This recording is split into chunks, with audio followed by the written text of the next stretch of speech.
Sebuah manuskrip tak dikenal yang diduga karya Wolfgang Amadeus Mozart ditemukan secara tak sengaja di Perpustakaan Nasional Prancis BNF di Paris di Panaris.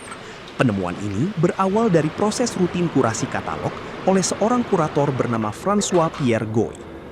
Naskah setebal 44 halaman itu berisi materi pelajaran komposisi musik yang diyakini diberikan Mozart kepada Marie-Louise Philippine de Bonnieres de Guignes saat ia berada di Paris pada 1778. Temuan ini juga memberikan gambaran baru tentang peran Mozart bukan hanya sebagai komponis, tetapi juga sebagai pengajar musik. Para ahli yang meneliti dokumen tersebut menyebutnya sebagai salah satu penemuan terpenting dalam beberapa dekade terakhir karena memberikan wawasan baru tentang teknik pengajaran dan proses kreatif Mozart. Le détail qui m'a mis la puce à l'oreille, je pense, c'était les accolades au début des systèmes. J'avais descendu le manuscrit dans mon bureau dans le cadre d'un travail de routine. Je voulais, avant mon départ en retraite, essayer d'améliorer le signalement dans le catalogue d'une vingtaine de manuscrits anonymes des XVIIe et XVIIIe siècles qui me semblaient intéressants pour des raisons diverses, pour qu'ils soient plus facilement repérables par les chercheurs et les musiciens. Donc le tour de celui-ci est arrivé le 2 février, un lundi dans l'après-midi, et quand je l'ai ouvert, j'ai tout de suite pensé que c'était un cours de composition d'après l'apparence de son contenu.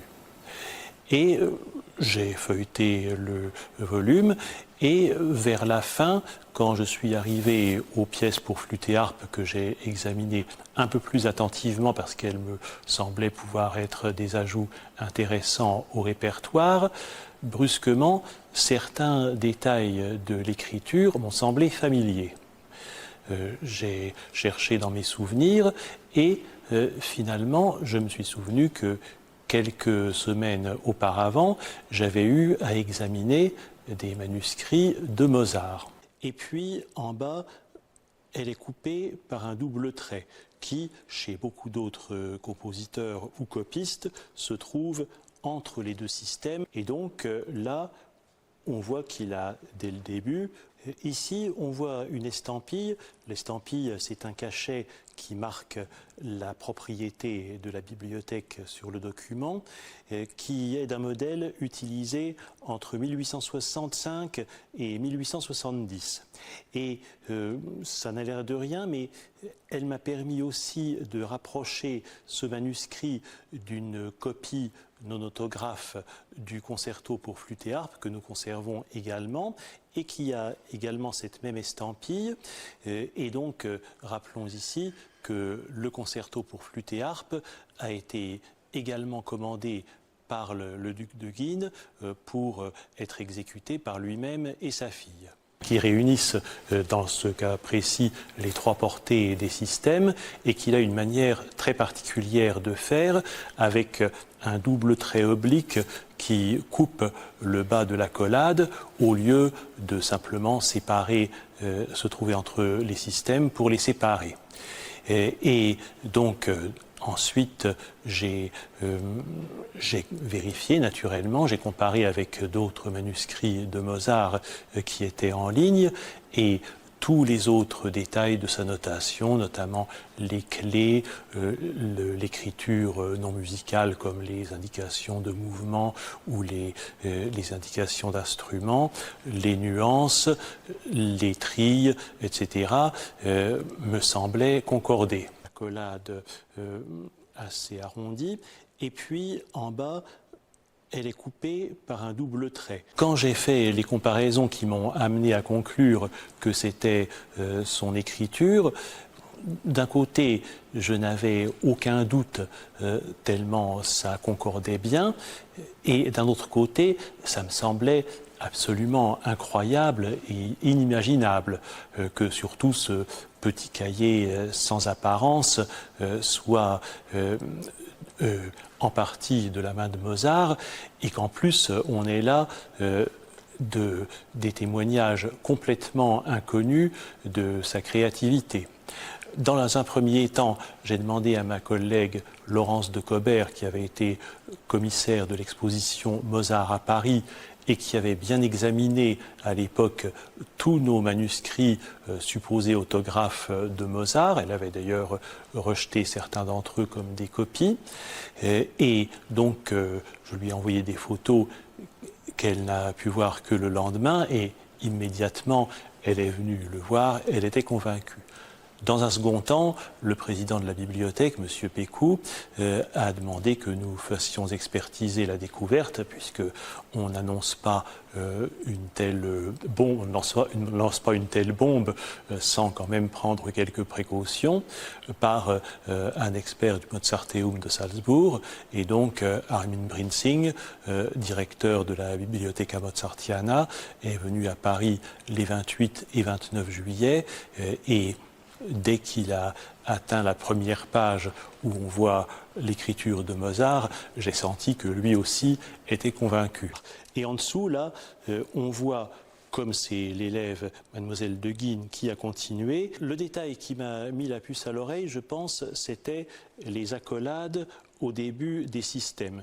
L'importance réside déjà dans le fait qu'il s'agit de Mozart, même si naturellement nous n'avons pas là l'équivalent du Requiem ou du Don Giovanni ou encore d'une des grandes symphonies. Une indication de mouvement allegretto et la nomenclature flûte. Je ne suis pas suffisamment spécialiste de la musique de Mozart, mais enfin déjà la principale révélation, c'est de la musique de sa plume et qui est, comme je le disais, complètement inconnu jusqu'à ce jour. Il n'a pas réutilisé ses œuvres précédentes comme exemple, donc là c'est vraiment composé pour la circonstance, même si, notamment dans les pièces pour flûte et harpe, seulement une partie de la musique est de lui. Donc ce sont en fait réellement des œuvres composées à quatre mains. Donc ici, Mozart a écrit la quasi-totalité de la partie de harpe, donc on voit ici, et il a demandé à son élève ces 4 mesures que l'élève a recopiées, et puis tout le reste est... C'est malheureusement le lot commun de beaucoup de manuscrits anonymes qui attirent moins l'attention que ceux qui sont attribués, et au sein de ceux qui sont attribués, naturellement, plus le nom de l'auteur est connu, plus ils sont l'objet de l'attention des chercheurs et des musiciens. Donc, nous avons énormément de manuscrits musicaux. Certains sont signés de compositeurs qui sont plus ou moins oubliés de nos jours, mais peuvent quand même recéler des trésors de beauté.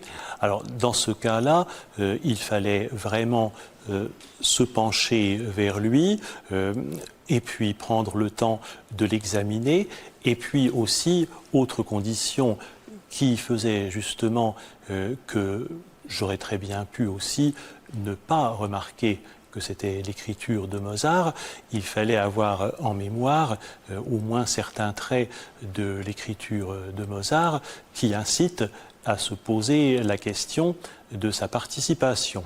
Et si par exemple je l'avais regardé avant d'examiner d'autres manuscrits, je pense que moi non plus je n'aurais pas remarqué. L'écriture non musicale, là vous voyez une indication de mouvement allegretto et la nomenclature flûte, harpe. Je pense que c'est tout simplement le plus beau cadeau et en même temps une surprise complète que pouvaient me faire mes chères collections musicales de la bibliothèque. En même temps, je me réjouis d'apporter de la matière pour les chercheurs qui vont pouvoir encore mieux comprendre l'activité de Mozart comme professeur, aux musiciens qui vont avoir de jolies pièces pour flûte et harpe à ajouter à leur répertoire, et puis naturellement au public qui va pouvoir apprécier ces jolies pièces, même s'il ne s'agit pas du Mozart le plus sublime, mais ne boutons pas notre plaisir. Et plus généralement, je me réjouis d'apporter quelque chose qui soit de la beauté, de la joie, dans un monde qui, malheureusement,